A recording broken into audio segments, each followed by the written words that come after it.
Hello friends, welcome to RPSC learning world. Rajasthan में जो खनिज संसाधन है, राजस्थान फर्स्ट ग्रेड के फर्स्ट पेपर के सिलेबस के अकॉर्डिंग हम चलते जा रहे हैं। इस चैनल पर फर्स्ट ग्रेड के फर्स्ट पेपर जो जीके का पेपर आता है उसके अकॉर्डिंग जो जीके है वो पूरी डिटेल से प्रोवाइड करवाई जा रही है। आप प्लेलिस्ट पर जाकर अपने टॉपिक के अकॉर्डिंग जरूर देखिएगा। राजस्थान में खनिज संसाधन हमने टॉपिक लिया था राजस्थान ज्योग्राफी से, तो राजस्थान में खनिज संसाधन का ये पार्ट 4 है। पिछले 3 पार्टों को आप डिस्क्रिप्शन बॉक्स या प्लेलिस्ट से जरूर देखिएगा। वो स्टार्टिंग बेस है, खनिजों का वर्गीकरण है, अच्छे से समझ में आएगा। आज के पार्ट 4 में हम अधात्विक खनिज देखेंगे। स्टार्ट करते हैं मैग्नीशियम। तो मैग्नीशियम का मुख्य अयस्क है मैग्नेसाइट, जिसको MgCO3 है। फिर है चांदी जैसी चमकने वाली सबसे हल्की वस्तु होती है मैग्नीशियम। यूज देखे तो वायुयान बनाने में, देखो आप कमेंट करके जरूर बताइएगा कि वायुयान बनाने में और किस धातु का यूज होता है। ठीक है, तो इसका भी मैग्नीशियम का भी वायुयान बनाने में यूज होता है, तुला यंत्र में, फोटोग्राफी में, और एक अग्निसह ईंटों में भी इसका प्रयोग होता है। क्यों? क्योंकि उच्च ताप सहन करने की क्षमता इसमें बहुत अधिक होती है मैग्नीशियम, इसलिए अग्निसह ईंटों में इसका प्रयोग किया जाता है। अजमेर, उदयपुर, पाली, भीलवाड़ा और डूंगरपुर में मैग्नीशियम बहुतायत से मिलता है। नेक्स्ट है बेरिलियम। बेरिल खनिज से प्राप्त होती है ये धातु। एक है कैडमियम, सरलता से ये द्रव्य में, है ना, लिक्विड में चेंज हो जाता है। सफेद प्रकार की धातु होती है कैडमियम। कैडमियम का प्रमुख अयस्क होता है ग्रीनोकाइट, और भारत का संपूर्ण जो कैडमियम है वो राजस्थान में मिलता है। जैसे वोलेस्टोनाइट में हम फर्स्ट नंबर पर है, एकमात्र वोलेस्टोनाइट राजस्थान में से ही प्राप्त हो रहा है भारत को, वैसे कैडमियम भी सारे भारत का हमारे राजस्थान से ही निकाला जा रहा है। ग्रेफाइट। ग्रेफाइट ताप और विद्युत का सुचालक होता है। ये जो ज्वालामुखी में जो मैग्मा होता है वहां से इसकी उत्पत्ति होती है, मैग्मा से, और बांसवाड़ा, राजसमंद, पाली और अलवर में ये पाया जाता है। फिर है फायर क्ले। तो फायर क्ले ये उच्च ताप सहन करने की क्षमता बहुत अधिक होती है, इसलिए इसका नाम फायर क्ले है। हाइड्रस एल्यूमिनियम सिलिकेट से ये मिलती है।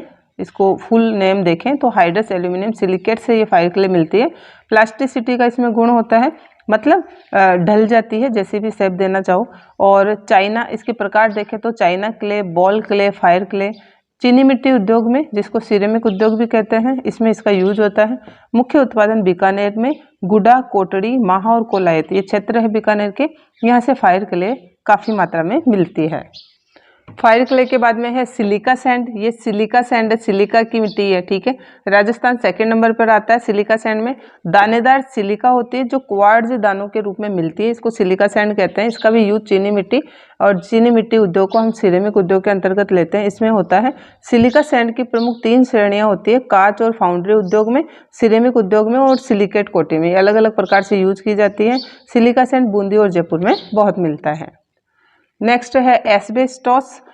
एस्बेस्टोस, सर्पेंटिन और एम्फीबोल, इन दोनों को मिलाकर एस्बेस्टोस बोला जाता है, मतलब दोनों को मिलाकर एस्बेस्टोस मिलता है। इसका एस्बेस्टोस का अन्य नाम होता है रॉक वूल और मिनरल सिल्क। ठीक है, और इसका यूज सीमेंट की चादरें, जैसे सीमेंट के जो चादरें या राजस्थान में चद्दर जिसको बोला जाता है ना, सीमेंट के पाइप, उनमें बहुत यूज होता है एस्बेस्टोस का। एस्बेस्टोस रेसे वाला खनिज है फ्रेंड्स, और ये 2650 डिग्री सेल्सियस तक ताप सहन करने में सक्षम है। यही कारण है कि इसका यूज सीमेंट की चादरों और सीमेंट के पाइप बनाने में किया जाता है। एस्बेस्टोस की ही बात हो रही है। विद्युत और ताप का कुचालक होता है। डूंगरपुर, भीलवाड़ा, राजसमंद, अजमेर और उदयपुर में मिलता है। उदयपुर में सर्वाधिक खनन होता है एस्बेस्टोस का। अगला है अब्रक या माइका। ताप और विद्युत का कुचालक होता है, हल्का होता है। अब ताप और विद्युत का कुचालक होता है तो जितने भी विद्युत उपकरण हैं उसमें कुचालक के रूप में अब्रक का यूज किया जाता है। अब्रक 2 प्रकार की किस्में होती है अब्रक की, एक तो मस्कोवाइट और एक बायोटाइट। मस्कोवाइट को श्वेत माइका भी कहते हैं, व्हाइट माइका। बायोटाइट को काला माइका या ब्लैक माइका भी कहते हैं। भीलवाड़ा में सबसे ज्यादा अब्रक निकलता है। भीलवाड़ा में इतना अब्रक निकलता है कि अब्रक ईंट निर्माण उद्योग भी भीलवाड़ा में ही है। इसके अलावा अजमेर, टोंक, राजसमंद में भी ये अब्रक मिलता है। अब देखेंगे कांच और सिरेमिक उद्योग के खनिज, जो कांच और सिरेमिक उद्योग में काम में लिए जाते हैं, जैसे क्वार्ट्ज, फेल्सपार, वोलेस्टोनाइट और क्ले। ठीक है, तो क्वार्ट्ज SiO2, 99% सिलिका होती है इसमें, और अदर जो 1% होता है वो लोहा और एल्यूमिना होता है। इनको मिलाकर क्वार्ट्ज बनती है। कांच और सिरेमिक उद्योग में इसको कच्चे खनिज के रूप में काम में लिया जाता है। अजमेर, जयपुर, टोंक और उदयपुर में ये मिलता है। अगला है फेल्सपार। फेल्सपार भूपर्पट्टी में सर्वाधिक मिलने वाला खनिज है दोस्तों, ठीक है। भूपर्पट्टी में सबसे ज्यादा खनिज मिलने वाला है वो है फेल्सपार। इसकी किस्म है एल्बाइट। इसका यूज कृत्रिम दांत बनाने में किए जाते हैं। जो नकली दांत बनाए जाते हैं वो फेल्सपार के बनाए जाते हैं। अजमेर, भीलवाड़ा और जयपुर में बहुत ज्यादा मिलता है। नेक्स्ट है वोलेस्टोनाइट। वोलेस्टोनाइट में राजस्थान फर्स्ट नंबर पर है।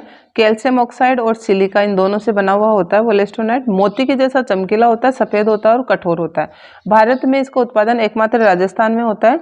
इसका यूज सिरेमिक टाइल्स बनाने में किया जाता है, रबड़ में, पेंट में, कीटनाशक औषधियां बनाने में और वेल्डिंग उद्योग में इसका यूज किया जाता है वोलेस्टोनाइट का। वोलेस्टोनाइट को सबसे पहले 1968 में सिरोही जिले के बेलका क्षेत्र में देखा गया। किस क्षेत्र में? बेलका क्षेत्र में देखा गया था। और इस क्षेत्र से मेमर्स पेस्टिसाइड इंडिया है जो उदयपुर की है, ये यहाँ पर सबसे ज्यादा खनन कर रही है वोलेस्टोनाइट का, ठीक है, सिरोही जिले में बेलका क्षेत्र में। नेक्स्ट है बॉल क्ले। पानी मिलाने पर प्लास्टिसिटी या ढलने का गुण होता है। अभी बात की थी हमने फायर क्ले, चाइना क्ले।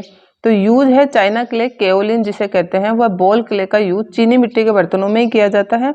कागज, कपड़ा, रंग और रबड़ उद्योग में किया जाता है। जैसलमेर के चाचा क्षेत्र में, कई बार ऐसे पूछ लिया जाता है चाचा क्षेत्र कहाँ है, तो जैसलमेर में है, भीलवाड़ा, बाड़मेर, सवाई माधोपुर में ये मिलता है।